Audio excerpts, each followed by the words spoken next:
Welcome everyone to episode 3-2 of Retro Encounter, where we talk more about Final Fantasy Tactics. With me is Peter Triezenberg. Stupid time mage just slowed down my Ramza high. Yeah, absolutely. Marcos Gaspar. Howdy. And Caton Argyros. Hey guys. So, how's everybody doing? We're made it to chapters 2 and 3. Peter, you're the new guy, so what are your thoughts? This game I've gotten very, very angry at this game, but I can't stop playing it. And so therefore I think it's doing something right.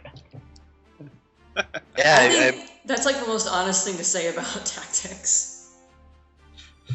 I got to the first Lucavi fight, and I died so many times. I was getting really mad.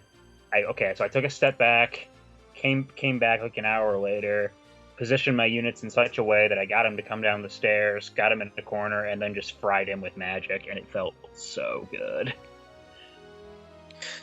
So does everybody else kind of do that when they get really frustrated, they step away for a little bit? No. I'm stubborn. I get pissed, and then I throw myself against the wall and try it again. I'm stubborn too, but eventually, me hitting my head against a brick wall doesn't result in anything, and I need to I'm not getting anywhere. I need to think this over, and then I come back, and then usually what happens is that I come back to it, and then I beat it on the first try, and I'm like, well, what was I having trouble with again? Yeah, for myself, I'm on the same boat as Caitlin. I refuse a defeat, so I'm just gonna keep playing until I win. So for me personally, I'm the type of person, I will go against something until I knock myself out. With the exception being, if I actually choose to put it down, it's something I'm not going to come back to for 6 months to a year, which obviously does not work for this podcast. I think people would be very confused if next year I was talking about tactics instead of whatever we were playing at the time. So yeah, for me, I just keep going through it, which has been kind of terrible in some regards, because I've been playing this a lot in bed right before I go to sleep, and so I will all of a sudden it'll be 4 o'clock in the morning and I'm like, oh yeah, probably should stop. So but that's tactics. So what about you, Marcos? How's it everything going? Like I said in the first episode, I'm already very far into the game, but generally, I have that same problem too. I usually play until 3 a.m. in the morning. It's a bad idea. I don't recommend it. It makes work the next day really hard. Yeah, it makes it unbearable. Like the game sometimes. Oh, I'm super lucky. I play when I'm at work. You're the worst. Yes. I have so much downtime. Oh, I get to play Tactics. It's one of the many reasons why I can't wait to go back to school. See, and this originally was I played this through school, so I was in differential equations, I think, when I played through this. So the math involved with critical hits and spells was much more interesting than any math I was doing in class. Well, for me at school, I work in student calling, so I'm the annoying guy who calls prospective students and is like, "Hey, you guys want to come to our school?" No, great, click. But what a thankless job. Yeah, but the nice thing about it is that there's a ton of downtime because half of it is just dial tones, and my boss is really laid back, so half the time I'm either playing games or doing homework. That is really nice. Speaking of which, on the most recent Retro Random Encounter, Steven mentioned that I sound like Ben Wyatt from Parks and Rec. The reason I don't know how he sounds is because the only time I've watched Parks and Rec was when it was muted at work. That makes no sense at all. So why would you watch it like that? Because my boss puts Netflix on.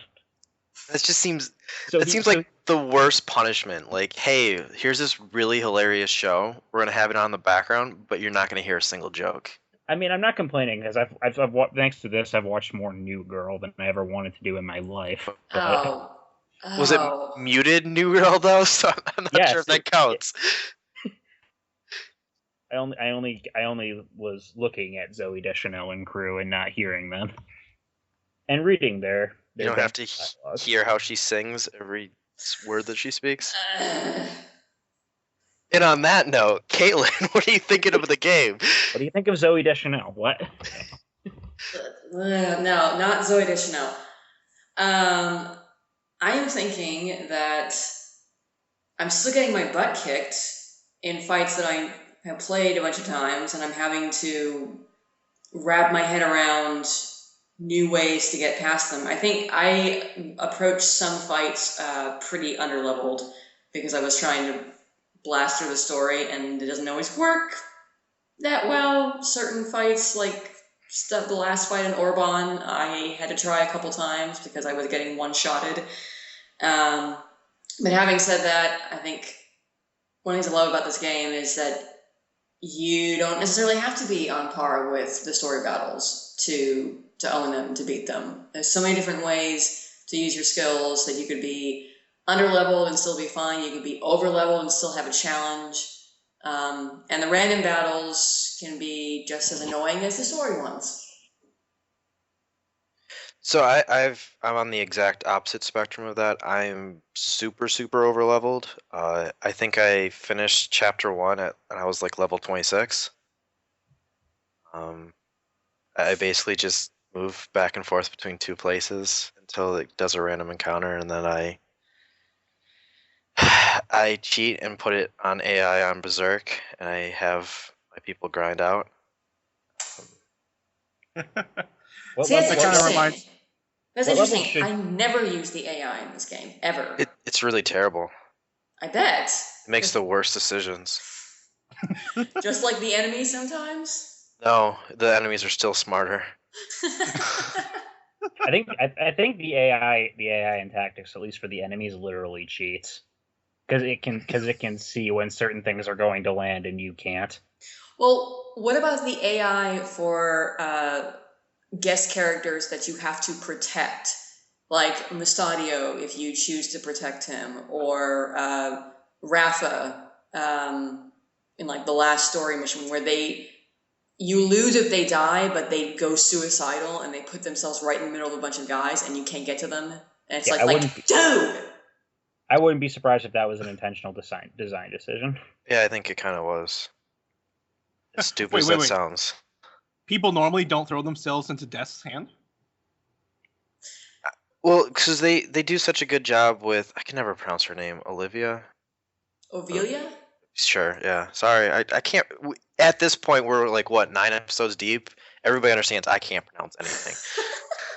I mean, Ovelia, she like buffs herself. She buffs herself and she hides, which, first of all, I don't understand how she hides in a waterfall. We'll ignore that for now.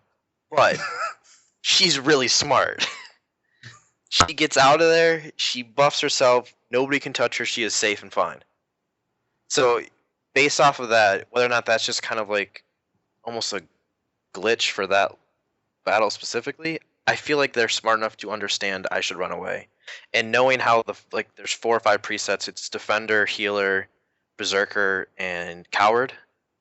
They should set all of those people to coward. And I don't think they do that for some of those battles, like we were saying. So I think it was a conscious decision for them to make them idiots. Which you can say that's a terrible decision, and I'd absolutely agree with that.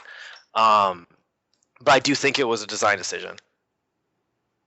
You think It makes sense to me. maybe they were channeling a little Spaceballs so that Ramsey could say, I knew it. Well, the joke is a naughty word, but replace it with idiots. I knew it. I'm surrounded by idiots. Yeah,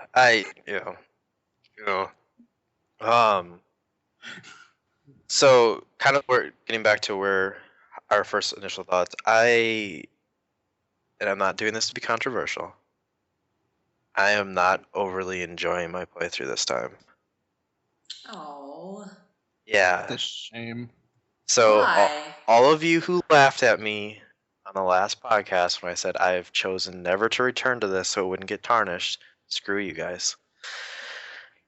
Sorry for ruining your cherished memories. Crap, my summoner just got immobilized. Retro encounter ruined my childhood. So, and part of it's my own doing. It is my own fault. Like I said, I will sit there and what I've been doing is I've been working on homework, and I'll set it next to me. I'll go into random, and I'll set them all to berserk. And I'll fight, and I'll level them all up. And I have baller characters, which is awesome. The downfall is when you are like a level 20 person, you're going up against a level 4. That doesn't go well. So. And I've, for the most part, stayed about 15 levels above whatever the story is at. Wait. Wait. I'm sorry. Are you saying that you intentionally overleveled yourself and then you're talking about how it's not fun to play overleveled? Yeah, I believe I'm an idiot. Yeah. So that was on me. I'll fully admit to that. And so it's kind of like that perfect storm of me screwing up because, like we talked about before, the primary reason I enjoyed it so much the first time through was me struggling. Like I felt like I was being repeatedly kicked in the balls the entire way through, and so every little thing that I did right, it was this massive victory to me. And that's completely not there this time. And rushing to get to the point that I was done this time through, it helped a little bit because I wasn't. I obviously saw as it went on that I was progressively less over leveled, but still I was coasting through most stuff. So I get most of that's my fault. Still, at the end of the day, though, no matter what I can say about the gameplay, that story I absolutely love. Yeah, so let's talk about the story in chapters 2 and 3 because I find it's kind of interesting the direction the plot takes, because chapter 1 is it's just a sort of, political have versus have-nots. There's some things going on with the royal family and people trying to be kings. Kind of feels very Game of Thronesy. And then they bring in the Zodiac Brave story and the Stones, and people are turning into monsters, and oh my god, the church is trying to be, the rulers of the world. And what do you guys think about that sort of shift in focus? New guy. Go for it. Yeah, new guy. Spotlight. Putting the game down for a second. Maybe it's because I knew it was coming, but so it didn't catch me off guard quite as much. But as I thought about it, it does kind of seem like it's there because they needed boss fights. Yeah. Does that make sense? Yeah. Like I think the lore is interesting and the way it's presented is kind of cool, but from a gameplay standpoint and even kind of from a main plot standpoint, it's kind of like, oh yeah, now there are these magic stones that turn people into overweight demonic Donald Trump, and we're gonna. Okay, that's the name of the episode right there. Yeah, it's too bad we go boring with the names. Oh, 3-2 Final Fantasy Tactics. That would for sure be the name. Wow. Maybe we should put them in the episode description or something. I don't know. That's fantastic. Thank you. You're welcome. It's my best. So I love that the story's like that, personally. I think I'm the only one that kind of falls on that. Question mark? I like it fine. I'm not saying I don't like the story. I find it interesting that they kind of had to fall back on that, an ancient demonic evil's the ultimate bad guy. They couldn't just keep it a political story. They had to throw in some sort of supernatural hook, which, of course, it's Final Fantasy, does it all the time. But I don't know. I'm kind of torn. So, two things first, like that immediately popped to my mind. When you're explaining the whole overarching everything, the first thing you grabbed onto was Game of Thrones. Which anybody that's watched more than a couple episodes of Game of Thrones realize there's some crazy shenanigans in that show. I mean, yeah, definitely. You have dragons, you have witches, you have zombies, just to not even we'll just quickly gloss over everything. And so even they go well beyond just normal human interaction. And then you tie that to the fact that it is a Final Fantasy game. This isn't Final Life Tactics. This is Final Fantasy Tactics. And so I think to play onto that it's actually a fantasy thing, they had to include it. And then if you look at the natural progression of it, I think they do a very, very good job of spacing everything out. So you go a chapter and a half basically of this political intrigue. And right when it's possibly either getting a little bit overdone, complex, boring, whatever you want to classify that as, they throw in this little bit of spice. And then it goes away. And they do some more politics, spice. And then they go crazy with it. And then they pull it back again. And I think they do a very good job of alternating it to always keep you on your toes, but also never go too much with it. And so I think they do a very good job of keeping it kind of well-rounded. See, I personally think the balance is off.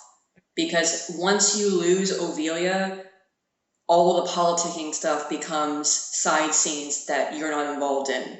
It's seeing Goltana meet with Cid and Elmdor. It's seeing what Delita and Ovelia are doing that you have nothing to do with.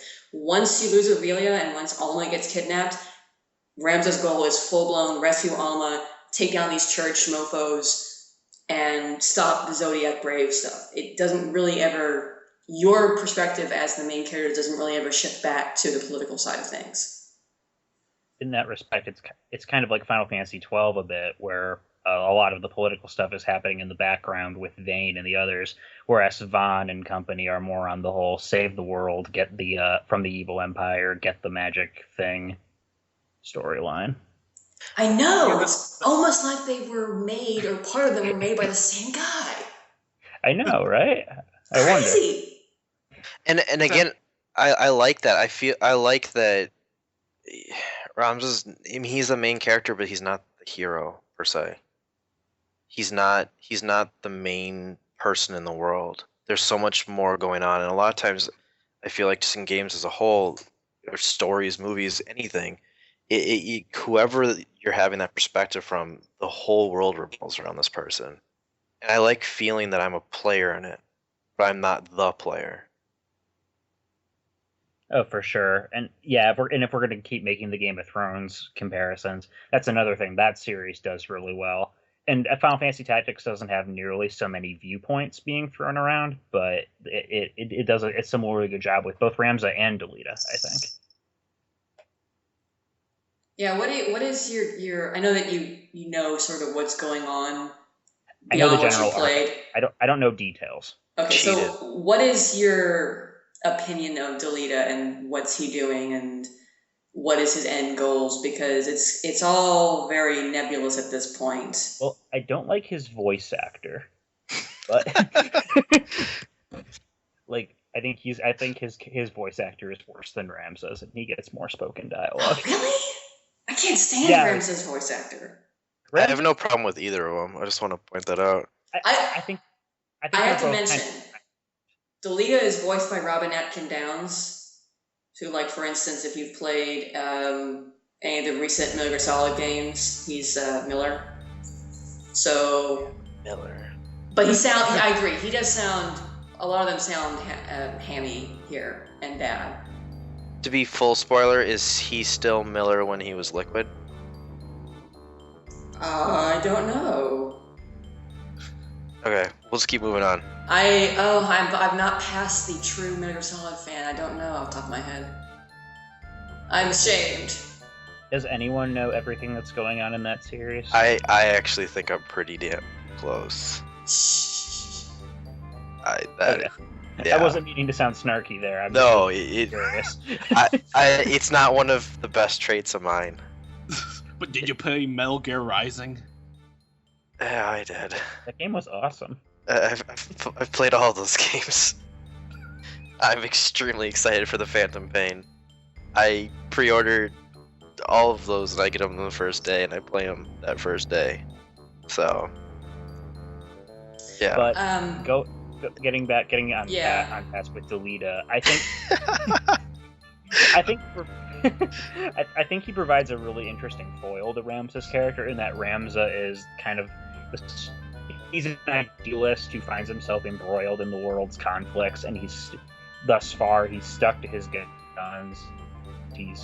He doesn't think highly of himself or his but he wants to do what's right. Delita, on the other hand, has seen the world for what they've both seen the world for what it is, but Delita's reaction is much more, I'm gonna take this and change it through whatever means necessary. And I don't know, following him is watching him make all these decisions and play all these different parties. He's really interesting. Also, are those sections where you play as him, are those new to War of the Lions? Yes. Or not? Yes, so there's a number of added scenes in chapters 2 and 3, battles even that aren't in the original. So Marcos, you haven't seen this, or you played the War of the Lions version at all? I forget. I played it for a couple hours. You're gonna have to Okay. You have drops of science here. Oh yeah, so Drops of science. I'm gonna drop some learning on you. There are a couple extra scenes in chapter 2. One that's actually really useful because it explains how Wygraf joined the Knights Templar. Because in the original, he just shows up at Orban, and you're like, Oh, that's good. whoa, what are you doing here? But there's actually a scene showing him getting approached by their members and joining with them. There are a couple of extra battles where you have to play White Knight as Delita and protect Ovelia, and I don't like them. They feel pretty token. They're really easy. They are because Delita is really overpowered. He has a bunch of different knight skills, not just Holy Knight skills, but a few others too, and so he has the Holy Knight skills, and he's just really overpowered. I feel like I like the scenes where they're talking. I don't like the battles where your goal is to protect Ovelia, because that's pretty much her in every battle which takes place. Your goal is to protect Ovelia, and I don't like it. I didn't miss anything, huh? Well, they're nice little added scenes, and there are more of them in chapter 4 that we'll see. There's a whole bunch of extra stuff in chapter 4. I definitely feel like it's enough added value to say if you only played the original and you're thinking about getting War of the Lions, there's enough added content, I think, on top of the improvements to the translation and the cutscenes that they added in to say, yeah, this is worth double dipping or rebuying if you don't have your original copy anymore. So I have 2 big questions. I'm gonna start with the first really easy one. I think I know the answer, but why don't you like protecting Ovelia? I might get attacked for saying this. It's kind of a feminist perspective in that I assume that's what it was. Okay. It's that by and large, Ovelia and Alma exist to be either protected by a man or the goal to which you are striving for. Chapter 2 is all about chasing Ovelia, trying to protect her. You lose her once, try to find her again, and then chapter 3, it shifts to Alma. And now Alma is the kidnapped girl, and the rest of the game is basically trying to find and save Alma. And they lose so much what's the word? They lose so much agency, yeah, by having it happen to them. I mean, Ovelia, you at least get to see throughout the story and how she's reacting to Delita, but by and large, she's just going along with it. She doesn't really have any chance to take her fate into her own hands. She's just being used. It's weird because Ovelia's role in the story is that she's being used. She's a puppet for someone's right of succession to the throne. Yeah, and to the point that this is getting into spoilers, but it's Retro Encounter, so you knew that coming in. Boom. Where she's not even the real princess. They don't know. Like, I don't know if they reveal the details of her birth later on, but she's like a body double or whatever. Yeah. So yeah, absolutely. So I'm gonna go a step further, Caitlin, and say that basically, it's for sure up through chapter 3. Basically, every motivation is surrounded by some sort of female either being injured or kidnapped. Because you look at, I can't pronounce her name, but Tetra, yeah. Tetra, yeah. That is Delita's whole basically life is around that. Look at Wygraf with Maluda. Yeah. I mean, again, that's again that his sole focus again is surrounding a female that was in distress, or in this case, killed. And that is their trope they go to every time that somebody needs some sort of motivation. There's a female that is either kidnapped or you're going to rescue. Yeah, and I mean, I love this game. I love it. It's definitely up in my top 3 Final Fantasy games. I don't mean to say that I hate it because of it. When I first played it, none of these things occurred to me. But as I've gotten older and I've been experienced more of these issues and had debates with people, and just in general, everyone's talking more and more about these issues. They become a little bit more apparent on another playthrough. How much they're just relying on the trope of the fridged woman or the damsel in distress, however, whatever name you want to use for the trope, it's there and it gets used a little bit too much. And these new battles where you're protecting Ovelia, I just feel like they're kind of hammering it a little too far there. So No, I absolutely wholeheartedly agree. It was one of those things I did not notice it at all the first time I went through. I think I did a little bit, like, oh, this person keeps getting kidnapped, ha ha ha. And now being a much more mature adult, it comes across in a very different manner. That's funny. So maybe we should subtitle Final Fantasy Tactics. My little sister can't be this dead. Final Fantasy Tactics: The War of Dead Sisters. Oh, won't. I mean, that's more or less what's happening with Ramza. He's trying to save his sister like the whole time. Yeah, Ramza. Poor guy. So, beyond his sister, what is he doing? Like, so let's play an honest, just true, real talk conversation. If you found out that both your siblings were doing this, would you support them? absolutely not. Nope. Marcos? Nah. I mean, like, Triezenberg? I don't like that name. I can't support that kind of name. So it's literally one of those, screw you, I don't like your name? I mean, if it was like something like Wolfgang, you might have me. So here's kind of where I kind of fall with this. His brothers are shiesty. Let's say what it is. But I feel like he should side with somebody. He has the choice basically to side with his brothers, or in essence, kind of Delita as well. Although Delita, I still to this day don't understand why Delita freaks out on Ramza. I don't get that at the end of the first chapter. But like he has all these paths of groups that he can join up with, and he kind of paves his own way the whole time. And his motivation beyond when he's trying to save his sister has always kind of confused me. I think it's more that he's an idealist. He doesn't want to go with he doesn't want to side with any of them. And so how I view it is, he looks at everybody else and he's like, all of you are wrong, all of you are evil. I'm gonna stand up here and judge everybody. And then he tries to make everything better, but in some ways, him trying actually, in some cases, actually makes it worse. The way he's been wording it is that like the whole unseen forces are guiding them. That they aren't the true enemy has kind of been his logic throughout this. Like he's kind of almost like he's going back and forth, just trying to figure out what's going on behind the War of the Lions. And so for me, this is where I think I'd fall different than you guys. Yeah. But I kind of equate it to The Walking Dead, to quote another TV show. But at some point when you look around the world and you see that everybody else around you is a zombie, you have to change how you view the world. And no matter how altruistic you're trying to be, if the world doesn't support that, you can't be that person anymore, and you have to adapt. And I view Ramza in most parts of this game, he's viewing the world in the way that he wants it to be, but that's not the world. And that's something that gets told to him repeatedly, like at the end of Chapter 2 when you have to fight Gafgarian. Like Gafgarian basically flat out tells him, "You're a naive child. This is not how the world is."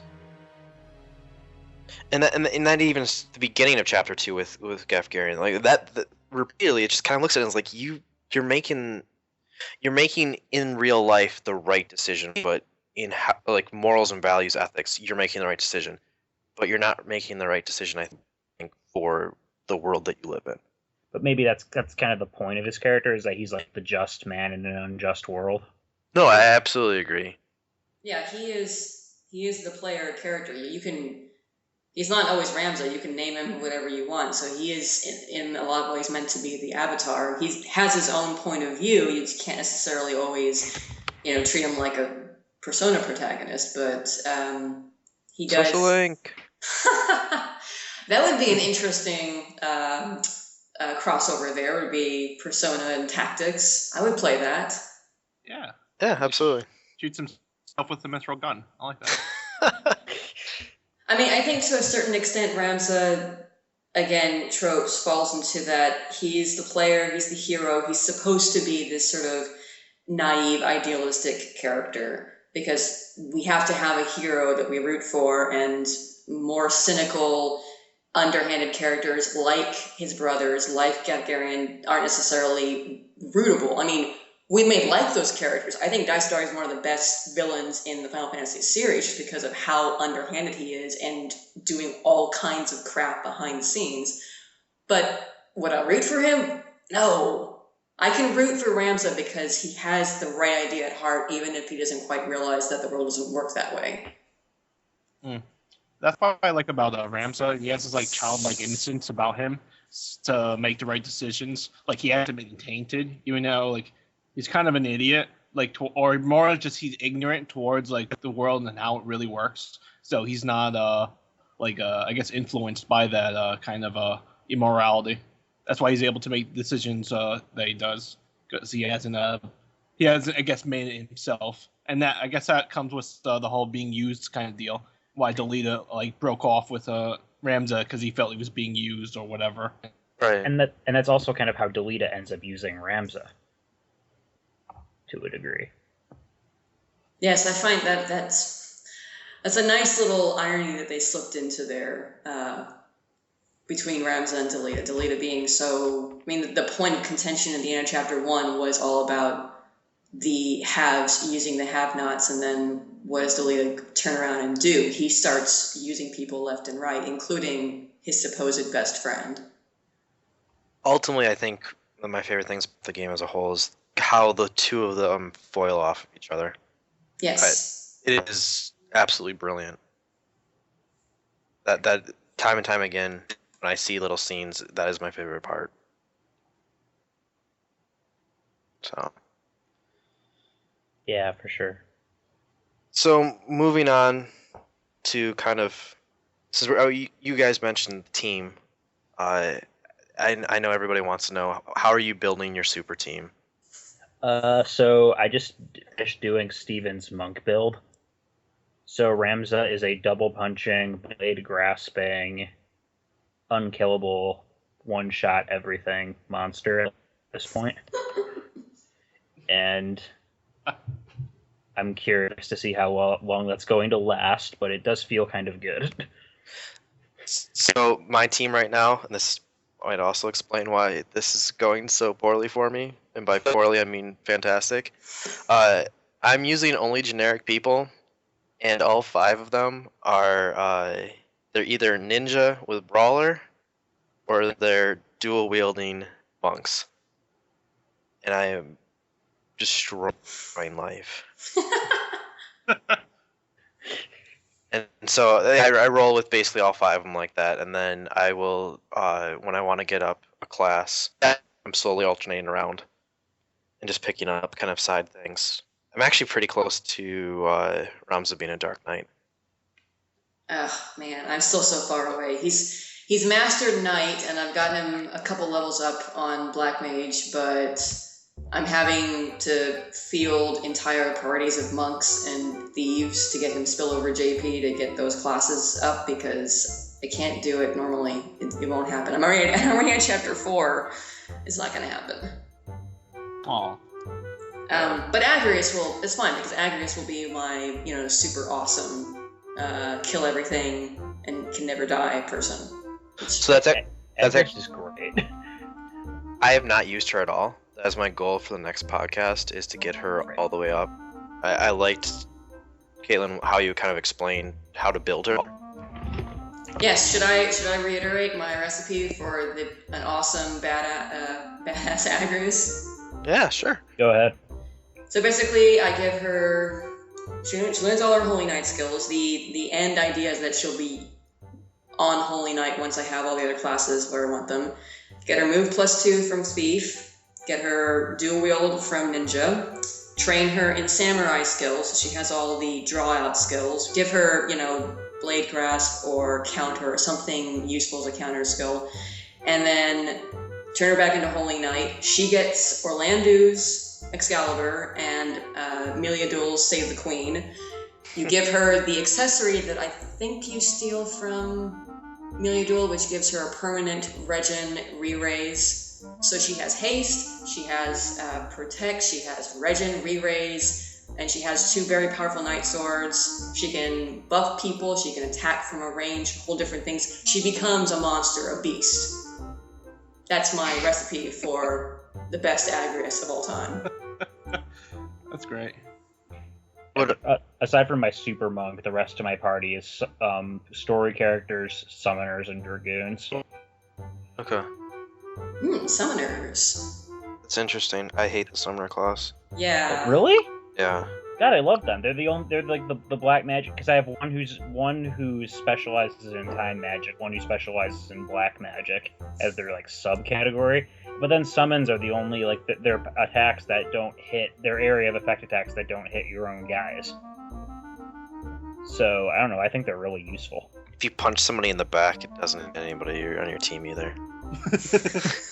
Whoa! that helps too, but sometimes it's nice to lay the groundwork and summon Ifrit and turn your enemies to cinders. Fair enough. And dragoons are just really fun because they can get Yes. around everywhere. Yeah, getting the Geomancer to 8 is the hardest step for me to get Dark Knight always. That kills me every time. Really? Yeah. I mean, I guess like I said, I grinded at the very beginning of the game, probably 8-10 hours.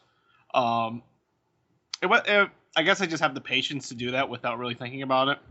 And I mean, I already said what my team was: 2 chemists that can fly, blade grasp, and they're equipped with guns. So they're running around when they can dance, doing nameless dance, doing status effects. And I have 2 ninjas running around with blade grasp and cutting things to shreds. One of them with knight skills to power break and power down people.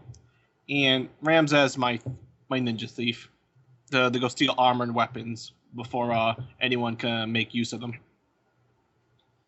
That's actually one of the things that is really too bad about the time frame for this podcast.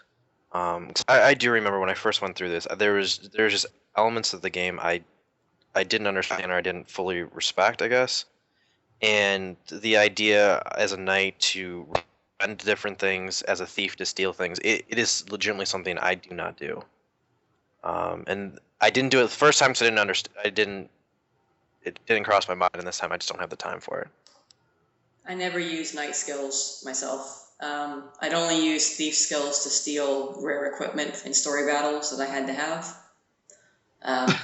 Like back when you could steal the Genji armor from Elmdor, and that's in chapter 4, but or rare accessories and things like that.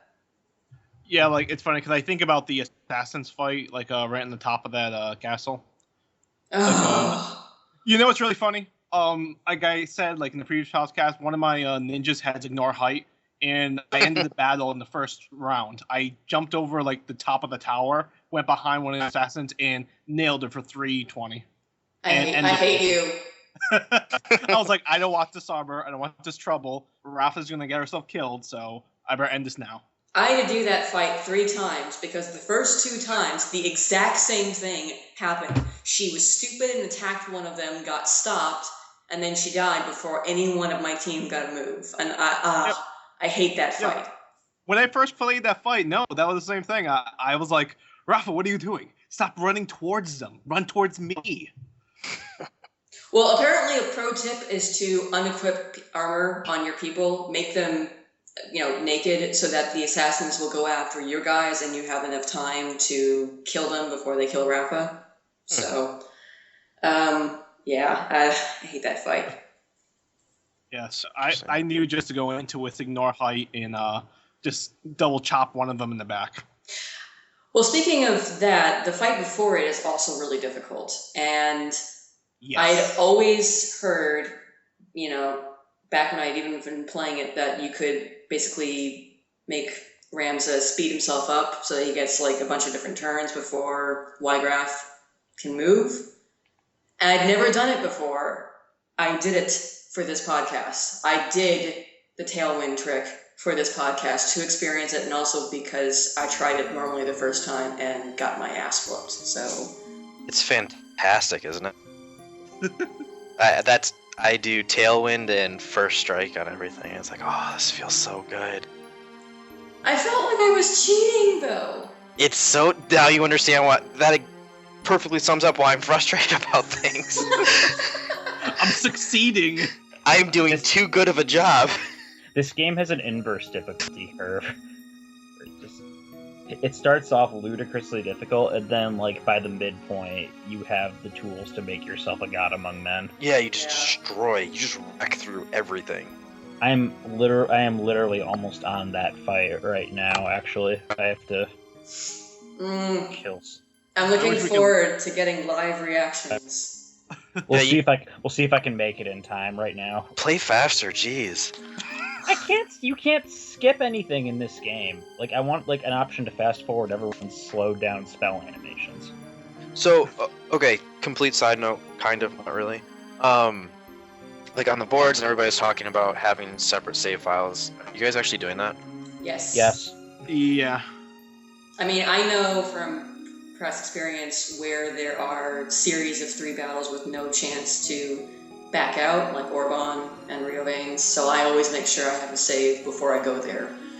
I haven't had to go back to a previous save because I've always been able to figure something out, but oh man, I was underleveled for the Wygraph fight at Orban, and I thought for a split second I was going to have to back out and do the first 2 fights again, first 2 fights again, just because I was like, I don't know how I can beat this. And I did not at all. I remember I did not do this the first time I played through. And I actually have physical proof. I have 1 save. It's an 86 Dark Knight. And that is my first game. With like 92 hours, something absurd. But I don't do that at all. It's something that doesn't cross my mind to do multiple saves. But I'm sure at some point it will kill my soul. I usually don't. I'm making an exception for this game. I mean, I only done like extra saves just so if I wanted to go back to see his story again, that's what I would do. Like, again, I've already went through this game, so I know where the major story battles are going to happen, or the maps where there's no turning back. Like once you do this, you can't go back. Mm-hmm. So I just do it because I kind of want to have like cut scenes ready in case I want to record them or if I want to take pictures of it. So it's more for just I guess for tools' sakes. But in other games though, that's a different story. My memory's a little rusty. Could you not rewatch cutscenes in the original? You can rewatch them.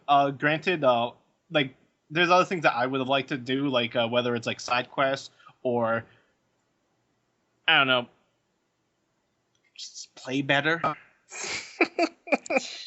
Like, I know there are some fights I wish I could have stole armor, and I would try to see how I could do that without killing myself. Generally, Ramza had to die. I would not get the item, but he would die. Well, I have a story to tell. Several times, I think in Chapter 2, Ramza would get charmed by a thief, and he would waste all of his turns and my Phoenix Downs reviving people. Oh wait, is this during that fight with was it like Orlando's nephew or something like that? Uh, I know there's like 2 female thieves that like charm characters. I remember having to deal with that garbage. it happened for sure in the second daughter fight at the beginning of chapter 2. And I remember being so pissed off. I was like, I'm going to have to kill you, Ramza, so you will stop wasting my Phoenix Downs, which I don't have a ton of because I don't have a lot of money. So you will stop rezzing people that I have to kill again. Urgh. I actually did that. So they charmed one of my random. I think her name's Teresa or something. And so she started pissing me off, so I had to kill her. I mean, brought her down the crystal, took her abilities. I mean, that was it. No, I killed her and then I destroyed everybody else before any more damage could be done. But it had to be done. No, it happens. I've had to do that too. She had it coming. But yeah, that's she just started doing crazy stuff. I was like, "What do you?" Because yeah, No, I understand. She had it coming. And it's crazy, like, for my characters, when they get charmed, it kills me, like, literally and figuratively, because they have blade grasp, so I'm trying to hit them, and they're catching the swords every time. So when I see a double-handed, like, sword thrust, and they're just catching it, like, 1, 2, I'm like, I'm dead. Yeah. Yeah, that probably is the most annoying thing out of the whole game is being charmed. Yeah. Chocobos and their healing is also annoying. Oh, or Chocobos in your party, and all of a sudden you come back to the game and there's 20 Chocobos. Yes. What is up with that? What do they do? Better question: how is one Chocobo by itself making all the Chocobos? That's what I want to know. I think Boko is sneaking out when you're not in battle and finding other wild Chocobos and getting them laid. That Chocobo goes nuts. One in-game day passes every time you move to a different tile. So yeah, theoretically speaking, every night when your party's making camp, Boko's going around and makes. With who? Is Ramza sneaking off with Boko? What's going on there? Yes, he's actually driving Boko 2 females. Better question: Boko's a guy, right? I think. So. How is he laying eggs? Maybe I don't know. Maybe Chocobos. Maybe both of them. I maybe don't know. It's video game logic at its finest. It makes no sense to me. Ooh, So confusing. Lich's animation is awesome. Sorry. My summoner just killed the last enemy in this one battle, so Nice. can't believe you guys don't like summoners. These guys are awesome. They're the worst. Well. They're like the only magic user in this game I like. I'd rather my characters be toads than be a summoner. I feel like they burn through their MP too fast. They're squishy, and well, especially in War of the Lions, the slowdown during a summon is atrocious. So That's true. They do have their drawbacks. I just like that I've made them like I said, one's a time mage too, so they kind of have like a backup utility, and they can also break out the big guns if they need to. But you said slowdown, as in like lag? Oh yeah, the spell animations in War of the Lions have a lot of lag behind them. Yeah, they're really bad. Yeah. I don't see any of that. It's a problem with the port. Okay. Problem or wonderful? Well- I mean, you get used to it, but So I'm playing on my PSP, so I always know it's coming because all of a sudden you hear it just spin up. I'm like, oh, here it comes. Here's the slowdown. I'm playing it on Vita, and I don't know why the digital version doesn't fix that. It's still spinning the disc somewhere. well, it was a coding problem. It wasn't Right. a problem on the UMD. It was the way they coded the game. So, Yeah. which they quote unquote fixed on iOS, but they basically just fixed it by speeding things up. So, It's charming.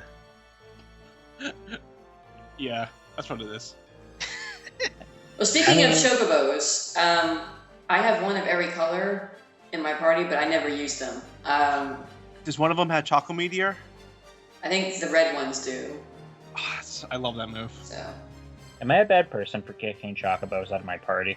Nah, I took all of them. I feel like a bad person. Nah, I release them all. Well, if you're not careful, they'll breed so much that you don't have room for the unique characters that you do want in your party. I know, but you read their little descriptions and they're like, its eyes are filled with sadness, or it may be. And I'm just like, I'm a pet person, so I'm just like, oh. You want to go through that episode of like Star Trek, The Trouble with Tribble? Oh. Yeah, I'm pretty sure that is the Final Fantasy Tactics experience. Chocobos are tribbles. Imagine if tribbles could do Choco Meteor. Oh my god, the Enterprise crew would be doomed. It's like 10 times worse as Sephiroth summoning a meteor. Spock, what the tribbles? They're Shatnering. Oh my god. So that kind of brings up a question: How many of you are actually having non-named characters in your party? At this point in the game, I don't have enough named characters to fill my party, so I usually have one to fill in. But what do you mean by not named? Not real people. Oh, a generic unit. Oh, I'm sorry. You mean like the randoms that you get at the beginning? Yeah. Non-story characters. Yeah. Like even Lad or Lot or whatever his name is, he's not a real person. I hate that guy. I delete him. Oh, my Lad's a Dragoon. And if it wasn't for my other party members. If it wasn't for Alicia and the other girl having to be there for the birthday party, spoiler. They're Dragoons too. They wouldn't. They still chill as like level 7s because they're not real. I don't use them. I do use some of my randoms. I pick certain characters. Like I pick one guy to be a black mage, and then I have a couple girls who go ninja and dragoon, and they're usually mainstays until possibly late game if I feel like using Orlando, which I don't normally because I think he makes the game too easy. But him and Sid make it just auto win. Which makes it weird that I want to make Argyros into, auto win, but I don't mind it because it's Argyros. Because it's okay then. Yeah, so I typically only use the story characters, named characters. But this far in this playthrough, I've only used the generic people, and it's the generic people I actually started with. I didn't even do the whole like, hey, let's go to the inn and find really good stat people. I just picked the best from that started with the game, and I've stuck with them the whole time. Which makes it much more difficult, but it's fine. Yeah, I mean, this time around, I'm using only generics. I hired 2 of them, and the other 2 was started off the game with. They're both 2 of them are named Carlson. Corinne. I mean, Carlson is the one that KO'd that assassin, so I don't touch him. Please, he's charmed. I put him away. Please tell me that you have someone named Peters, because you have to have Carlson and Peters. I didn't think about that at the time when I was hiring the units, so I just chose random people's names on the forums, and I was just looking at my phone and I was like, all right, who do we got? I saw Mike Sabalto. I'm like, all right, Sabalto, and then I saw it was Dice, and I was like, all right, I'll use Dice, and I was like, no one else, everyone's fired. I stripped their armor and got them out. I saw your picture of Dice, the character. Yeah, great chemist, great dancer. Oh my! That character and Corinne just friggin' it's hilarious. I love just sending them off dancing because it just turns everyone into frogs and stops them. No, but if I ever use any name characters in this run, it'd probably be only Worker 8 or Construct 8. Yeah, he's really cool. He is. He's just fun. That's about it. He's just really cool looking, and he just shoots out lasers. I think to dispose. I love the scene when you finally get him, which is a spoiler kind of because we haven't gotten there yet, but... Yeah. Oh, I am starting the Wegraf duel now. Ooh. Yes! I'm so excited to hear you get upset. Can we live stream this? I am about to start spamming Tailwind. Oh, he's doing the speed trick. Well done. Well played. Thank you for telling me the secret earlier in this episode. Yes. Just all right, now run Don't die, because if you die when you're sped up, you'll crystallize before you get a chance to res him. Which I learned the hard way. I was like, what? Wait. So what is Tailwind? Is that Yell? Increases his speed. So is that what would be Yell in the PS version? I think so. Yeah, it's like Yell or Scream or something like that in the PS version. It raises your speed by 1. Yeah. Yeah. Okay, it's a Squire skill. Okay, yeah. So I know what you're talking about.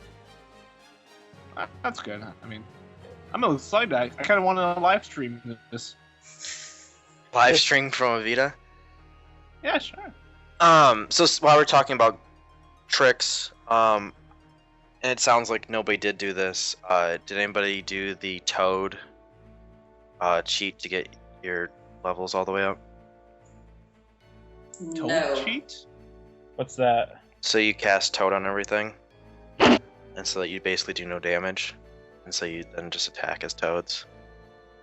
Nah, I did something a little bit more easier than try to learn Toad. I just got a bunch of what are they called? A bunch of I had everyone with some monk skills and chakra, and I had them all next to each other, hitting each other and using chakra at the same time. So they would heal themselves and attack, and so on. Yeah, it's a really crappy thing to do, but it works really, really well. Well, I guess the other one is you have to get up to level 99 before you finish the game, which I never managed to do. yeah, I've never done that. it works really well. Like you can get boatload of SP really quick, or JP, whatever. JP. Yeah, you can get a bunch of JP really quickly. Or you can just set it like I do on random battles and put Berserk, and it does the same thing. You don't feel as terrible about yourself.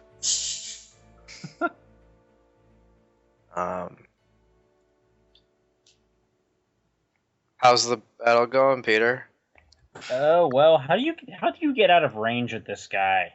You kill him before he can attack you. Well, that's really helpful. Am I right now? I mean, you could do my approach. I was very aggressive, and I ran to him with this dual wielding Ramza, and just knocked his clock out. Yep. See, you kill him before he can hurt you. Yep, I'm looking to do that. Right now. I think I get 2 turns in a row, so I'm gonna go for it. But So the other thing you can do is you do the first strike, and so you turn your back to him after increasing your speed, and then when he attacks, you cancel his attack out, and then he doesn't ever really attack, because then he'll run away, and then you run next to him and stand next to him, and boom. Sorry. You can also equip a robe that absorbs holy, and he won't use his knight skills on you. Oh, nice. I forget what the name of the robe is, and it's a glitch because holy knight skills, despite being called holy knight, don't actually use. Yeah, right. But the game thinks it does, so he won't use them. He just ran away, jerk. he likes to do that. So I actually have an honest question about some of the jobs. So basically, mystic, arithmetician, dancer, bard, mime, I have never touched. Yep, same. Mystics are useless, so What's in a my mystic? humble opinion, Orators. they're the stepping stone to orators. Yeah. They have like the skills where they're like what they like debuff enemies. Oh wait, are they the ones with the rods? Yeah, I think so. Yeah. They wear black hats. They wear whatever you want them to wear. That is helpful. That's every one of my answers for everything is always super sarcastic. Meanwhile, clothes. Wigriff just turned into a demon goat, Donald Trump's cousin, and he's Yeah, it's the people He's that wear right. black hats. They They're were oracles. the oracles in the original. Yeah, okay. yeah. I never use these guys. So, as kind of a rule for me for RPGs, I don't do any buffs ever. I go all attack all the time. I don't defend.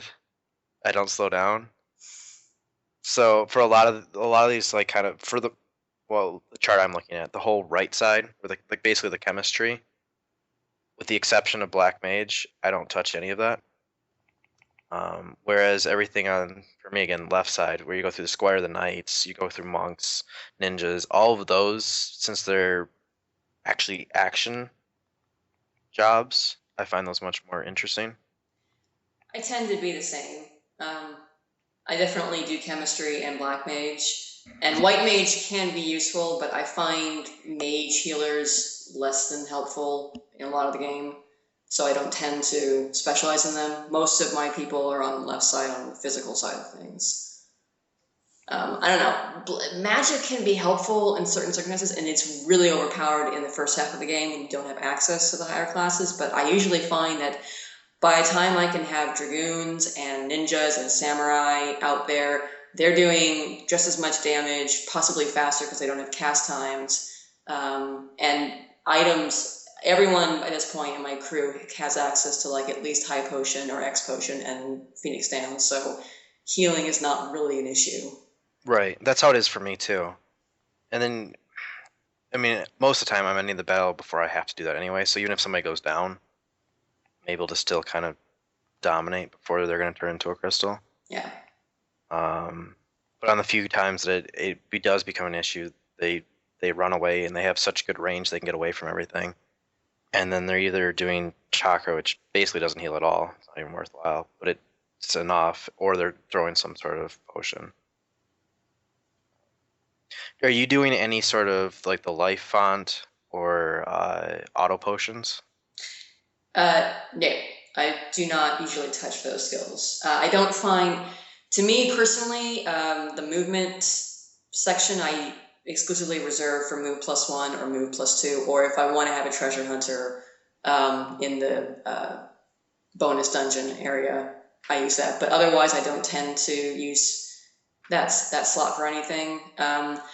Auto potion, if I had a lot of money to keep buying all the potions I need at any point in the game, maybe, but I usually find other reaction skills are more helpful, like skills that help you avoid damage in the first place or deal damage back and saving you a turn. So See, and that's what I do, is I do either counter or I do first strike. And then counter, when you have your dual wielding, it just wrecks people. Because usually you ran up, you probably attacked them twice, and they attack you, and then you're attacking them twice again. And so most of the time, that either kills them outright, or it gets them so close that you can easily polish them off with somebody else. So that's, I just kind of avoid the whole concept of ever stopping and taking a break. Yeah, I mean, for myself, I make a lucrative business stealing armor and weapons, so I can afford all potion. And there's going to be a point in the game, like around probably like the middle of chapter 4, or a little after that, I'm going to switch to auto potion because I'll have enough in stock where it'll be negligible. So when I take a big hit from like a magic attack that you can't really dodge unless you have a certain skill, it'll just auto potion and negate like a majority of that damage. Like summons are such a pain. I hate summons when you get hit by it. So I guess this will be a fun question. How much money does everybody have? Let's check my account book. I don't have my game handy at the moment. I have a lot just because grinding. I Yeah. do not have a lot. So I'm usually lucky if I have enough to equip people when I get to a new city and I have new gear. And I usually run out of money, so which I guess that's part of the tactics and the difficulty, especially in the beginning of the game, is not having enough money to buy what you want. So I don't know what I have right now, but I do remember finishing the first chapter with 250,000. So That seems legitimate. That's more than I have. Ramza should have just been like, you know what? I know you guys are having a war.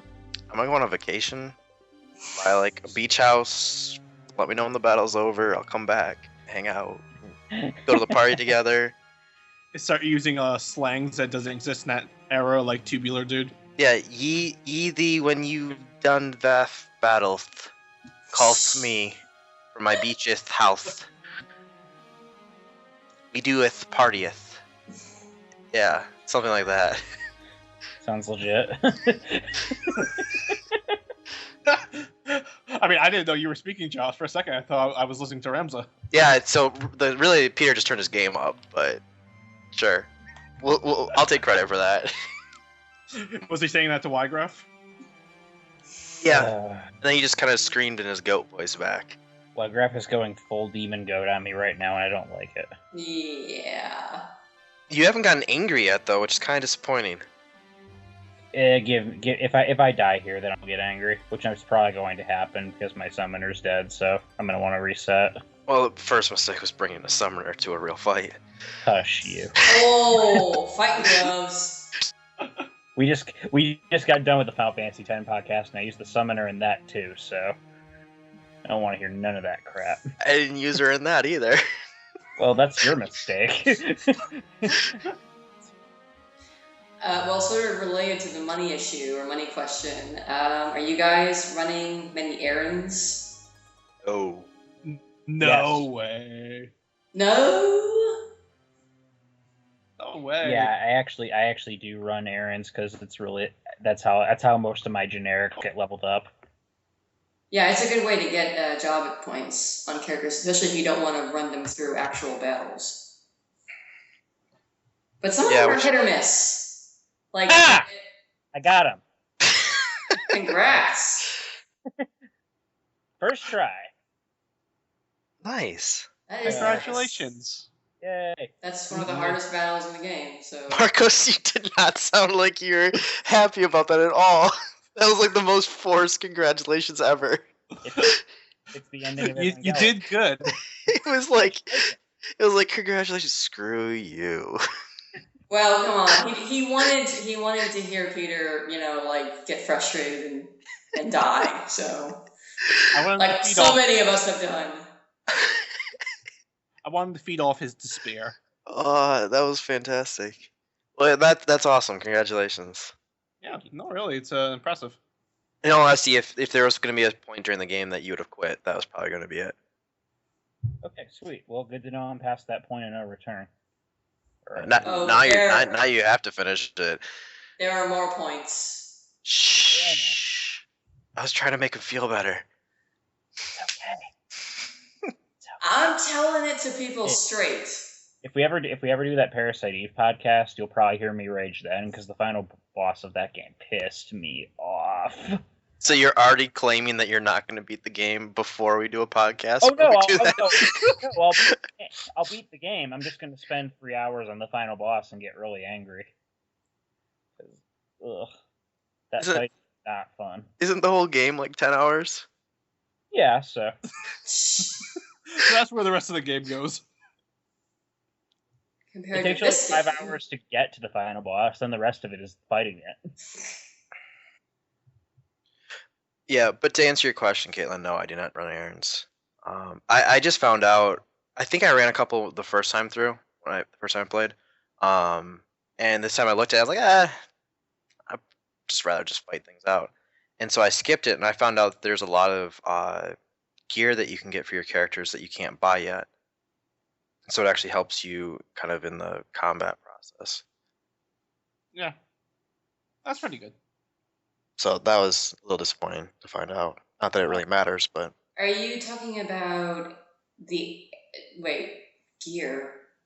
so like you get for completing the errands, you're given stuff like money and whatnot. I almost always I get usually money, or I get like either a discovery or an artifact. I don't remember ever getting like equipment that I could use. There, Yeah, you don't. So the walkthrough I was looking at there, it was like halfway through 2, towards the end of 2, and they had made a mention to make sure to do the errands before you take the boat back. And they're saying make sure you complete those before you go there, because otherwise they're going to disappear, and then also make sure you collect your people, because otherwise they're going to be stuck there until you come back, and it's going to be a while before you get them back. And that was when they had mentioned that there was some equipment that you can get that is you can't up to this point be able to purchase. Oh, interesting. I missed that. Yeah, it was one of those things. It didn't really affect me. I already gone way past that point when I read it. So I was like, oh, that would have been probably nice to know hours ago. But I thought it was kind of interesting because that was something I didn't know. I thought it solely was a money and experience type of thing. Well, the best thing about the errands is sadly not in War of the Lions. It's in the original translation, and that's when they report what they did, and you get those wonderful, wonderful lines. Things like, "I had a good feeling," and "This is the way." Yeah, it was really bad. Like I always got a kick out of that. It's like, I got a good feeling about this, or I feel like they say it in the voice of, I got a good feeling about this. So now we have to stop and we have to decide who did a better voice, Marcos or I. I'm gonna go with Marcos because I'm sure mine was terrible. It's very humble of you. I know everybody's surprised that I'm being humble, but so we've talked a lot about voice, and it seems like a lot of people aren't the happiest with some of the voice acting. But what about the music? Oh, the music is some of the best in the series, and it's some of Sakimoto's best work, so there's nothing bad about it. Well, that's some premium stuff there, man. Yeah, I mean, Sakimoto, and I mean, it's not just Sakimoto, it's also Masaharu Iwata. Yep.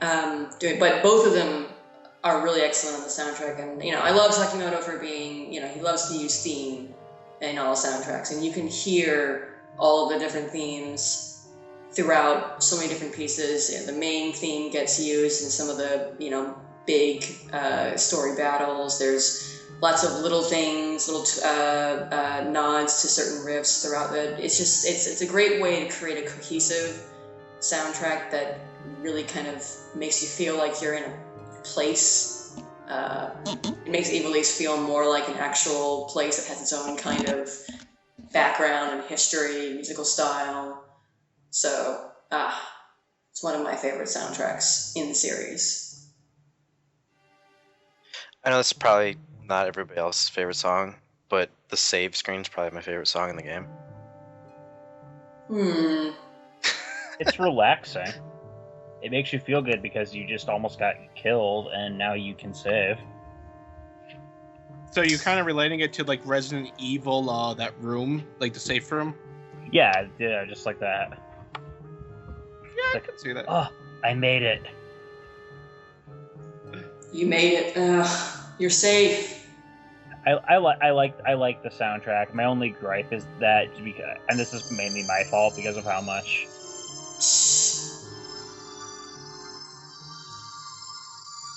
Yes, that. I feel so strangely calmed. It's fantastic. Like my stress is gone. Exactly. I feel like I just killed a demon goat, and now I can take a nap. I feel like my taxes are paid. It's great. Oh wow. Well, with how much money you and I are making, our taxes are going to be terrible. Speaking of money, I'm at 104. I just checked that right now. It's 104K? Or yeah. 1,004,000.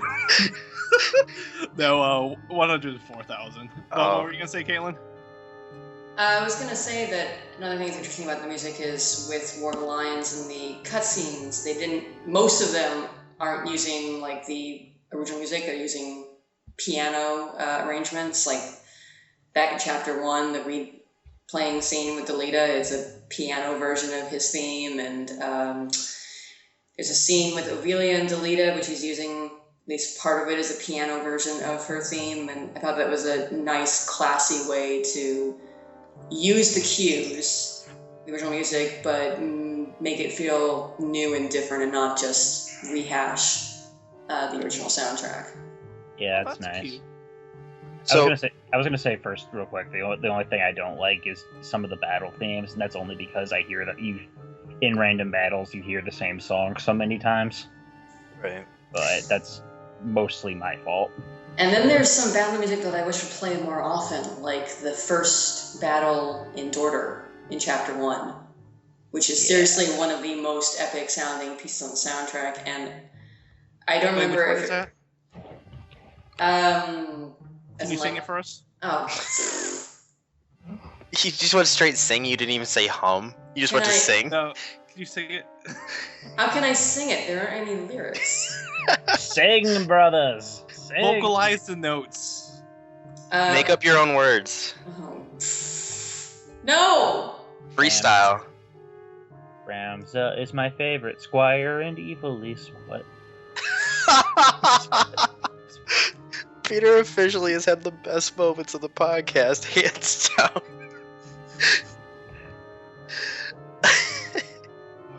So,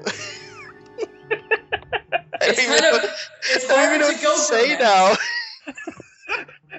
Oh, Ladies and gentlemen, we officially have. We don't know where to go from that.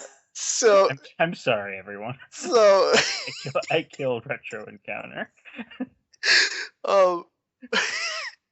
um, yeah. So we've talked about this before. I don't typically actually have any volume up, so I don't. I miss basically all the battle songs. The only time I turn it on is for the cutscenes. So I'm hearing the piano songs that you're mentioning, Caitlin, which I really really enjoy. And then again, probably the only reason I enjoy the save song is I go from those cutscenes and I immediately save the game, and so that's the song I hear next. But legitimately, the song that plays over and over in my head, even when I'm not playing it, has been that save screen. It's been terrorizing my dreams. Oh, it's been terrorizing your dreams. I thought it was soothing. It is soothing, but then you wake up, you're like, It's like, oh, this is not how you're supposed to start a Tuesday. So you wake up in a cold sweat, huh? Well, I do that no matter what. So now there's a song with it as well. I am kind of sad though because War of the Lions cut the some of the intro movies from the title screen when you don't start or continue a game, and they had some really like the one that shows you an introduction for all of the classes. It goes through each class and shows you a little bit about what they do. That's not in War of the Lions. You can't see them. It's only in the original. And there was some really good music in those openings. So that actually reminds me of something, and I've been meaning to ask. It's hard because I know Marcos hasn't played a lot, so I think we're gonna have to rely on you, Caitlin. I look at some of the cutscenes, and they do a fantastic job explaining what's going on in the story. There's this great interaction, and they sum up everything that's going on, what's about to happen, and then they cut and they go to the regular like sprites, and they have like a 2-second dialogue. Do they cut some of the dialogue from the sprites to make room for those cutscenes? Because if I was only watching the sprites talk, I think I'd be much more lost on what was going on in the story and also feel less fulfilled. I don't know that they're cutting dialogue. They're just taking the dialogue that was originally in the sprites and putting it in the cutscene. Okay, because there does definitely seems times like the sprites repeat what you just watched in a very small manner, so I could see where it'd be just the same thing. Like, is there one you're thinking about in particular? I have an example. Okay, awesome. When Delita talks to you at the waterfall in chapter 2. Yes, that was one of them. Yes. Like they do that whole cutscene plays out, and they have the whole conversation animated, except at the very tail end of it, where they're just like, "Well, yeah, now what do we do? I guess we're gonna go here." Great. Yeah, that's pretty much the cutscene. Just takes what they said in the original cutscene, and then the end of it. To my reckoning, from what I can recall, they didn't cut anything out. They just put most of it in the cutscene.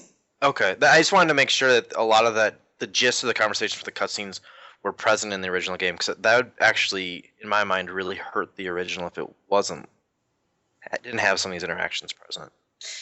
Oh yeah, so far from what I remember, the cutscenes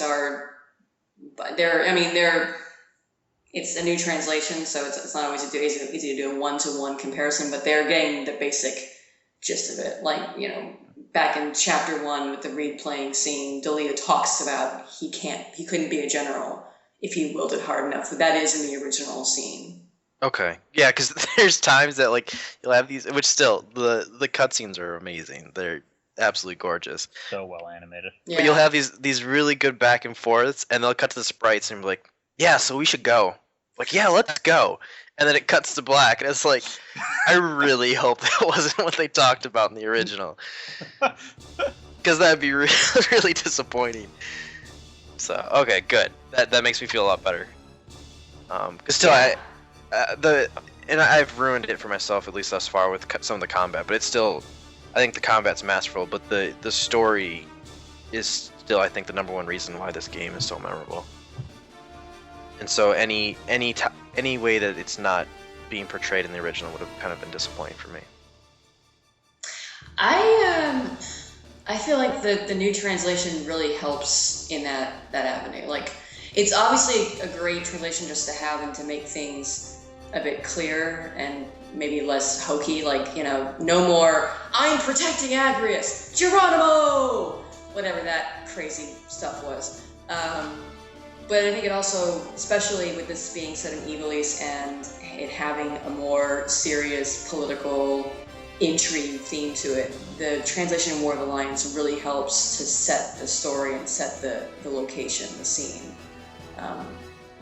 So, I mean, again, like I said, if you never played the original, don't feel like you have to play the original first. War of the Lions is perfect outside of, the slowdown issue. It's in my opinion, the optimal way to experience the game. And, if you played the original and you never played War of the Lions, it's definitely worth picking up. That's my, my little promotional, go buy this game spiel. Yeah, and I think that's actually, in a lot of ways, a perfect way to kind of sum up the conversation for today. It's really good. So unless everybody has, if anybody has kind of like closing things they want to talk about that we haven't touched on yet. Oh, one thing I wanted to talk about. Do any of you plan on using Rafa and Malik? Sorry, Rafa and Merrick. Oh. Merrick? Merrick is the douche that you've been... I know who he is. I was going to make a dumb Yu-Gi-Oh joke, but You've somehow actually done that, I think, on every podcast. I'm a junkie. I love Yu-Gi-Oh owns my soul. That's actually kind of amazing. I just thought of that. I think you've done that multiple times now. Anyways, no, I'm not going to. No way. I always think his name's Malik, by the way, too, which I know is not even remotely close, but... Oh, it is in the original. Yeah, it's Oh, Rafa is it? and Malik. Yeah. Which Malik just sounds really cool. Yeah. I think Rafa, or whatever her name is interesting from a story perspective because she probably has the darkest backstory in Final Fantasy. Yeah, Like, it's... Period. That is... That always surprises me. I remember being super surprised, and I remember reading some stuff when we were getting ready for the podcast, and that kind of like jogged my memory, and I was shocked. And even playing through it, and already know it was coming, it still caught me off guard. Yeah, and they do a really good job in the script of having her bring it up without directly stating... I mean, they directly talk about how Barrington destroyed their village and killed their parents, but they also... decidedly tell you, but not obviously say she was raped. And yeah, that's... And that's just for even not just for Final Fantasy, for JRPGs in general, for video games. That is a subject that does not very often get handled with care. No. Yeah. And also to do a callback to the Final Fantasy X episodes, they timed the delivery of that spectacularly. I think it's one of those things that how it's delivered, both with care, but I also think it's delivered so it's very powerful. Yeah, I agree. It's just a shame though that they have such cool job names. Netherseer and Skyseer or whatnot. I forget what it was in the original. And I like them, and I always keep them in my crew, but I never use them, at least not on the original jobs, because their jobs are so useless. It's like it's the most random of all random elements you could have in yeah, the game. Their name's actually pretty cool. Moloch is a Hell Knight, and Rafa is a Heaven Knight. Okay. Yeah, and they're coming from a group of assassins. You think they'd be actually powerful? Considering how much they have some build up to how strong their powers are too, and it's like, well, I mean, they have potential, I guess. Yeah. It's way too random for me to be useful. I mean, other random things in the game are less random than their skills, so... You have better, more reliable options. I mean, like, you can use one of your inbred Chocobo and they're better. Inbred Chocobo is the other episode of this name of this episode. See, now, if Rams ever got tired of being the savior of the world or didn't want to be a noble anymore, just go into inbreeding Chocobos. I'm sure there's a demand for that.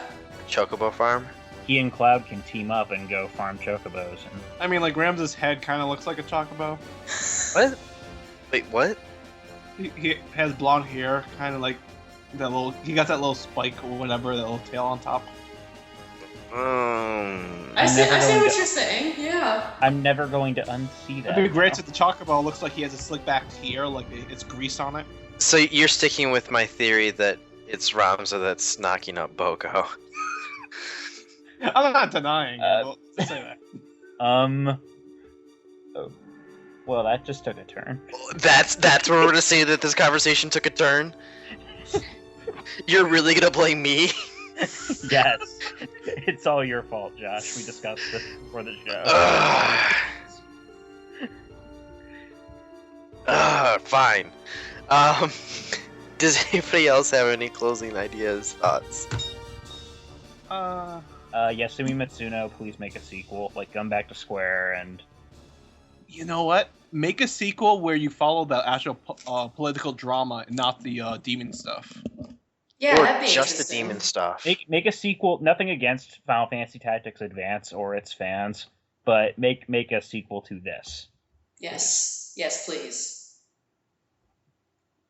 All I remember is the sequel starts with a snowball fight. I mean, that was kind of... It's not bad. It's just not dark political intrigue. I couldn't get through it. I didn't get very far before I was like, forget this, I'm going to play Tactics again.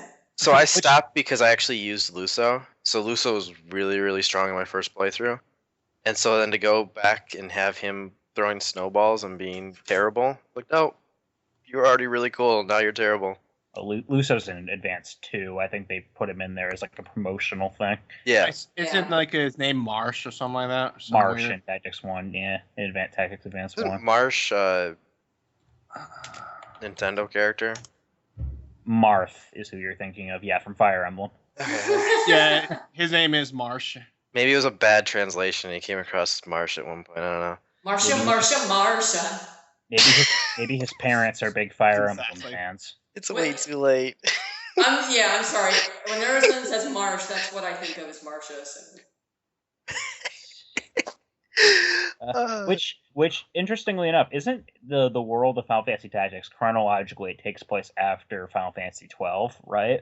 That sounds right to me. Because there's some kind of like apocalypse that killed off the Moogles and like all these other things. So technically speaking, the world that you see in the advanced games in 12, that's all like pre-end of the world stuff, and then Tactics is when the world went to shit. In all fairness, would it be that terrible if all the Moogles died? After playing 14 and doing all their Moogle quests and turning this, no, it would not be. Aren't they merchants? Kupo. I wouldn't mind it if the 13 Moogles all got killed, but I like Ivalice Moogles. They have like bunny ears. Yeah. Wait, I like the Moogles in 13. Why? Like 13, like Mog? 13. Yeah, like Mog. The only thing I liked about Mog is that you could throw him. Oh, I like So you that. wanted to abuse the Moogle then? In 13.2, you can throw him into a bottomless pit and he won't respawn for a while because he's still falling, and I just did that to keep him away from me.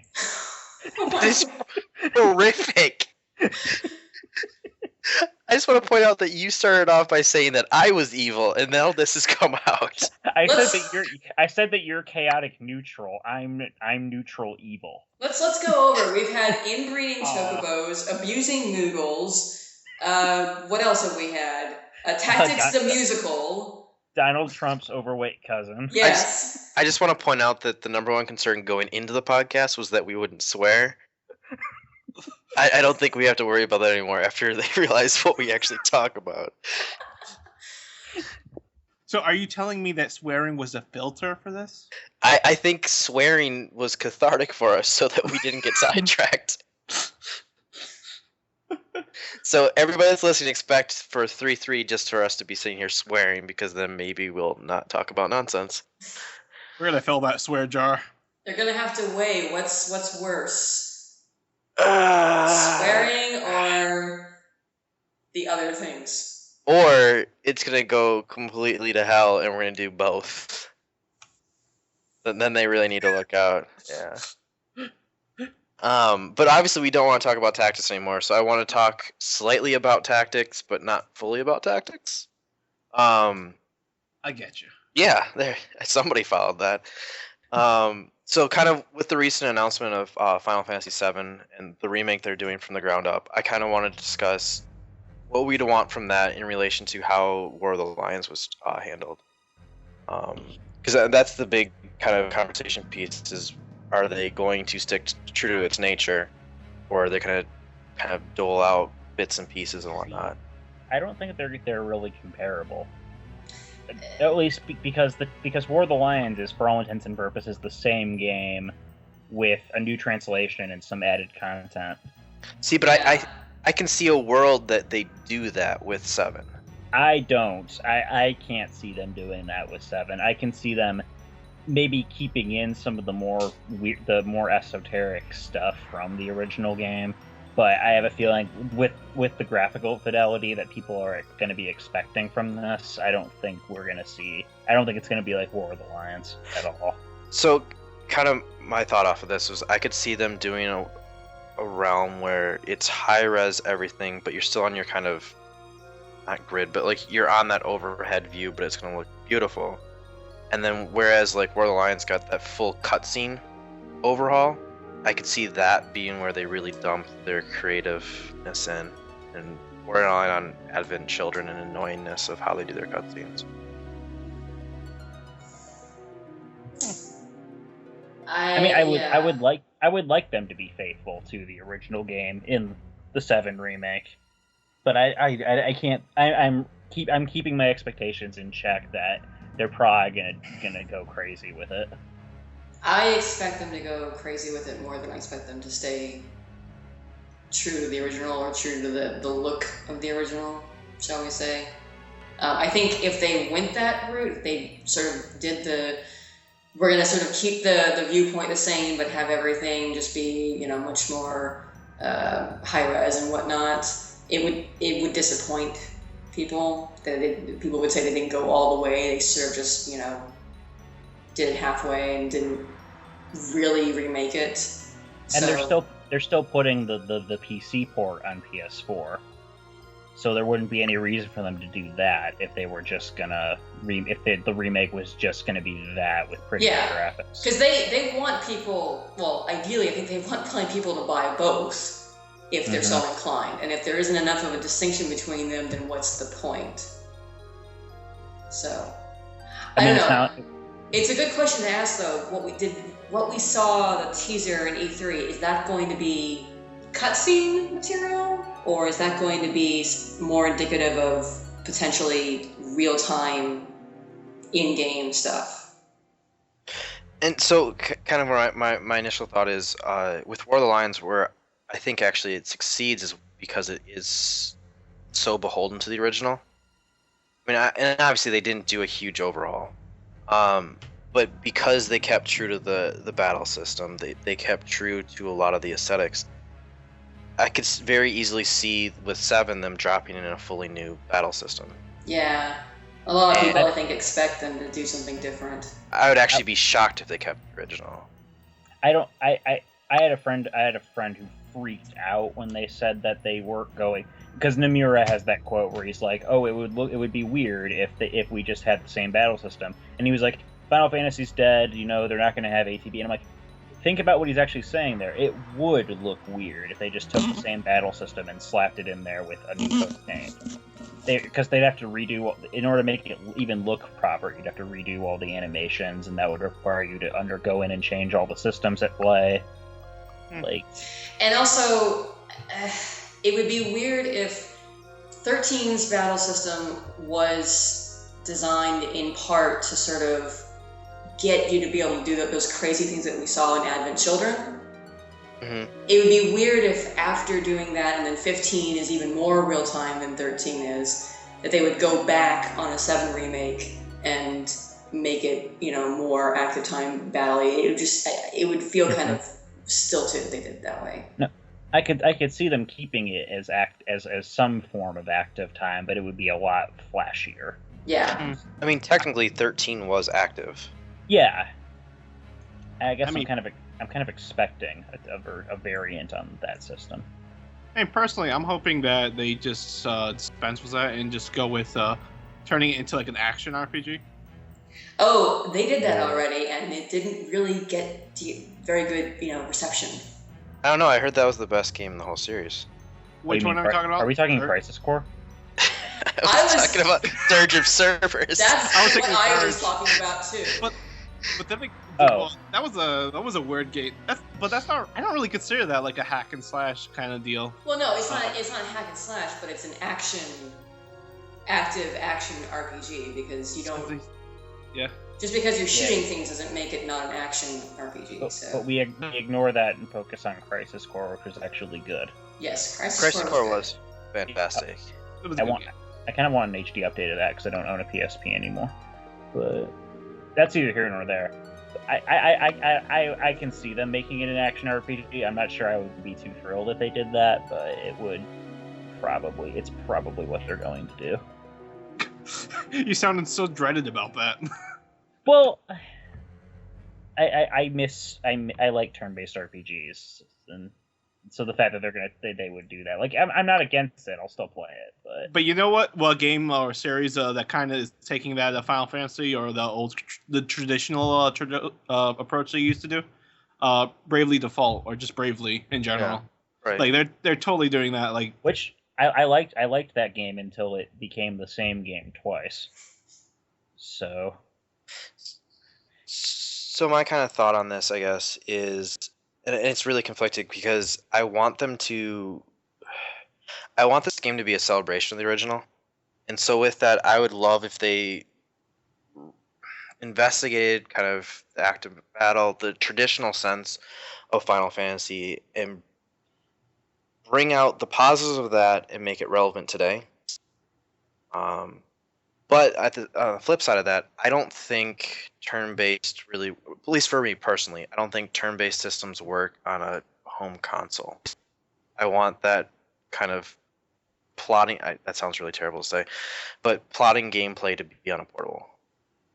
I want to take a more active approach if I'm going to be sitting on a couch and staring at a big TV. I can go either way. I don't think necessarily that console experience means it has to be real time. Because obviously Tactics was originally on a console, and older Final Fantasies that were turn-based were on consoles. And you know what they should add to the Final Fantasy VII remake?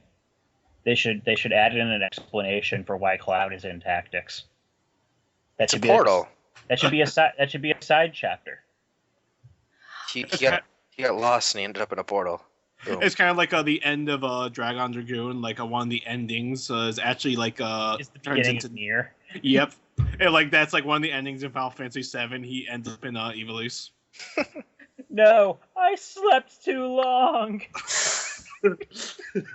All I wanted to do was buy flowers. Army of Darkness references for the win.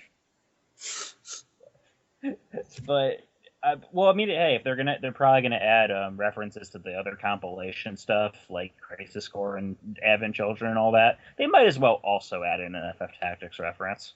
I think that's very low on their list. A man can dream. Yeah, I guess we'll just have to wait and see. We'll only have to wait like what, 7, 8 years? I see what you did there. It'll come out before Kingdom Hearts 3. Whoa, no. Joke's no longer funny. Because it's probably true. No, Goofy said that it was coming out this year. Are you really gonna trust someone as the voice actor of Goofy? You know what? Goofy got his head hit by a rock, so I'm not trusting what he says anymore. Yep, and that's gonna do it for the podcast. So as always, comment on the boards. We want to hear what you're thinking on either that, or send us an email at retro@rpgfan.com. Be sure to write reviews on iTunes. Give us those 5 stars. We really want this to get out to everybody. Those 5 stars and having the comments really, really, really help. So just make your voice heard, and we'll try to get the voice out here and add to the dialogue. And make sure you direct where you want us to go with the future of the podcast and whatnot. And then kind of as a last thought, I know everybody's always really excited for the second one of the series because they want to hear what the next game is that we are going to play. So after much deliberation and arguing and whatnot, the August game that we're going to be doing for Retro Counter is going to be The Last Story. Which, cue all the hatred, that is not a retro game, because it's only been out for 3 years. We'd love for you to talk about that on the boards, and I will really enjoy ignoring all those comments. So, yeah. I know it's ironic that I just told you guys to voice your opinions, but... I was going to say, what great incentive. I'm on Team Likes The Last Story, so... I'm on Team is interested but never played it, so... It's an amazing game. You have to play it. Yeah, it's like, in many ways, it's kind of the anti... I don't remember where I said this before. It's like the anti-Xenoblade. Oh, well then, okay, I take back what I said. Well, so it's going to be good then. That sounds... Oh! Okay. It is on! Okay, it's John, on like Donkey Kong! Before Caitlin kills you... she doesn't know where I live, yay! What I mean, you just gave us the link to your Facebook page. I'm gonna find something. Damn. But There's some trees. Have you seen what my signature is on the boards?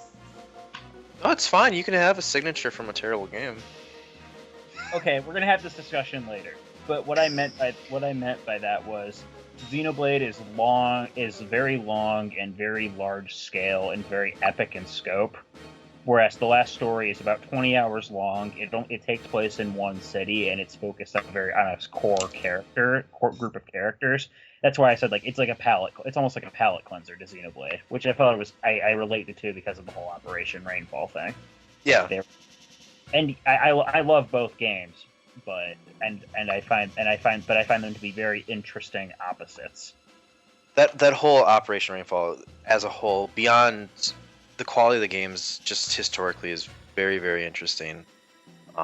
It's very interesting that it came out on, for all intents and purposes, a dead console, and it's interesting that in this time that RPGs, which traditionally people would say, oh, this is a niche game or whatever, it revitalized the console. I feel like because nobody was talking about the Wii, and then all of a sudden these 3 games came out, and it's like, wow, these are really good, and I can pick with Caitlin. I knew somebody would get pissed about that, but they are good games. There's a reason that they're already remembered fondly. Yep, and it kind of looks like Xenoblade X is going to continue the trend on Wii U because Nintendo. Are you gonna buy a Wii U for that game? I am buying a Wii U for that game, and I will probably also get Star Fox because I love Star Fox. And Zelda Wii U, if it indeed ever comes out on Wii U. It's not coming out on Wii U. I think it's gonna come on. I think it's gonna come out on both NX and Wii U. So it's going to be another Twilight Princess? They're gonna Yeah, flip the world to make it interesting. I played Twilight Princess on GameCube as it should be, but I played it on the Wii. That's not bad.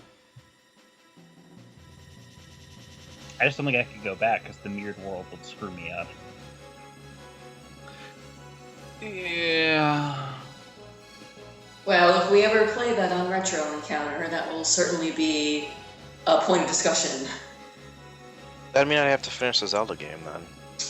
Yeah. Oh, so bad. Oh yeah, have you finished Final Fantasy X yet? Me? Yeah, you.